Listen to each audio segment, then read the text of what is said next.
कुछ लोग एक बस के अंदर ट्रैवल कर रहे हैं और अचानक तभी जोरों से बादल छाने लगा और इनके रास्ते में एक काला साया खड़ा हो गया। उसे देखकर बस ड्राइवर ने बस रोक लिया, मगर काला साया अपने ताकत के प्रकोप से पूरे बस के अंदर तबाही मचा दिया और वह बस को 40 फीट ऊंचाई पर ले जाकर सीधा नीचे गिरा दिया, जिससे बस में बैठे सभी लोग बेहोश हो गए। और तभी वह काला साया इस आदमी के अंदर आ गया। वह बस के अंदर एक कुंवारी लड़की को देखा और उसे उठाकर लेकर चला गया। दूसरी तरफ एक बाबा एक पैर पर खड़ा होकर 17 साल से अपने पूजा में लीन था। तभी काला साया उसे बताता है कि महाराज, 17वीं साल के बलि के लिए मैं एक कुंवारी कन्या को लाया हूँ। इतना कहकर वह इस आदमी के अंदर से निकल गया। बाबा लड़की को अपने शक्तियों से जिंदा कर देता है और अपने देवता के चरणों में उसकी बलि चढ़ा देता है, जिससे उसके अंदर अटूट शक्तियाँ आकर सम्मिलित हो जाते हैं। और अब उसे 18वीं पूजा के लिए उसे एक विशेष कन्या की आवश्यकता है जो बहुत ही अद्भुत हो। तब उसका गुरु उसे बताता है कि 18वीं कन्या को लाना कोई आसान काम नहीं, उसकी रक्षा स्वयं एक दिव्य शक्ति कर रही है। महिला इस श्रापित जंगल में अपने बच्चे को जन्म दिया और तभी इस जंगल की दुष्ट आत्मा आ गई। वह निसंकोच महिला के अंदर हल गई और बच्चे को मारना चाहा, लेकिन महिला की अंतरात्मा अपने बच्चे को बचाने के लिए अंदर शैतान से लड़ रही है। इसलिए महिला अपने हाथों को बेल के लतों में फंसा लेती है। इत्तेफाक से इस जंगल से कुछ साधु गुजर रहे थे। तब महिला उन्हें बुलाने का कोशिश करती है, मगर अंदर से आत्मा महिला को बोलने नहीं देती। पर तभी बच्चा रोने लगता है और जंगल में बच्चे की आवाज सुनकर साधु मुड़ जाता है। वह देखता है कि एक बुरी आत्मा उसके माँ के अंदर वास कर लिया है और वह बच्चे को मारना चाह रहा है। तब साधु इस महिला का मदद करने का सोचता है। फिर वह इस आत्मा को एक मरे हुए उल्लू के अंदर डालकर कैद कर देता है और उसे ले जाकर एक पेड़ में लटका देता है, जहाँ पर बहुत सारी आत्माएं को इसने कैद करके लटकाया था। मगर इस पेड़ के अंदर एक दिव्य शक्ति है। अगर कोई आत्मा एक बार इस पेड़ के अंदर कैद हो गया तो वह फिर दोबारा बाहर कभी नहीं जा पाता।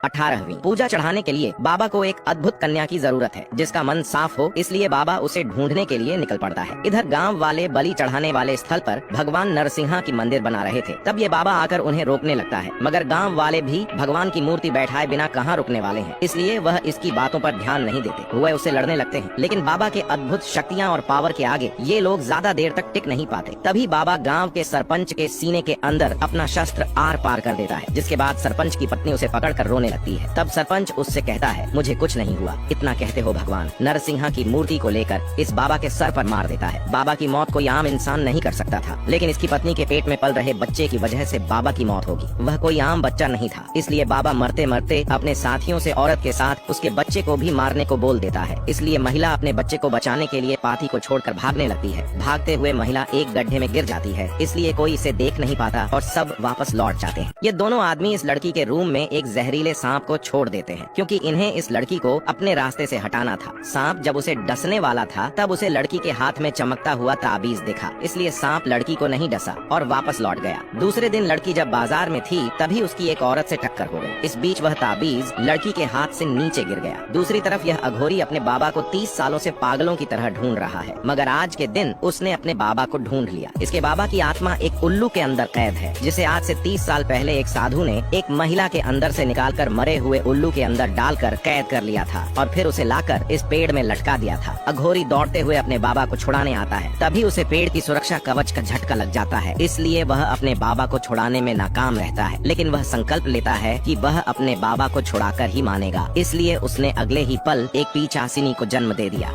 गांव में इस लड़की को एक प्रेत आत्मा ने रख लिया है, मगर वह इस लड़की का शरीर छोड़ना नहीं चाहती। तब इस गांव में एक बाबा आते हैं जिन्होंने भूतों को भगाने का महारत हासिल किया है। उन्हें देखते ही लड़की शांत हो जाती है। तब बाबा कहते हैं, तुम लड़की का शरीर त्याग दो तो मैं तुम्हें मुक्ति दिला दूंगा। मगर दुष्ट आत्मा लड़की की शरीर छोड़ने से मना कर देती है। तब बाबा भी उस दुष्ट आत्मा को लड़की के अंदर से निकालकर एक मरे हुए कबूतर के अंदर डाल देते हैं और उसे पिंजरे में कैद कर लेते हैं। फिर उसे गाँव के पूर्व एक पेड़ में लटकाने के लिए इस लड़के को देते हैं। इस पेड़ में पहले से बहुत सारे आत्माएं कैद किए गए थे, मगर लड़के के नजदीक आते ही सभी आत्माएं शांत हो जाते हैं और लड़का इस आत्मा को पेड़ में लटका देता है। इस लड़के का नाम सरभा है और इसके अंदर भगवान नरसिंह का वास है, जिस वजह से इसके आने पर सभी आत्माएं शांत हो जाती हैं। एक दिन मिनिस्टर की बेटी कुछ दिनों के रहने के लिए सरभा के घर आई, क्योंकि उसके कुंडली में थोड़े दिनों के लिए दोष चल रहा था। मगर सरभा को यह बात अच्छी नहीं लगी, इसलिए वह रात में जब लड़की सो रही थी तब सरभा उसे लाकर उस पेड़ के नीचे रख देता है, जहाँ पर सभी आत्माएं कैद थी।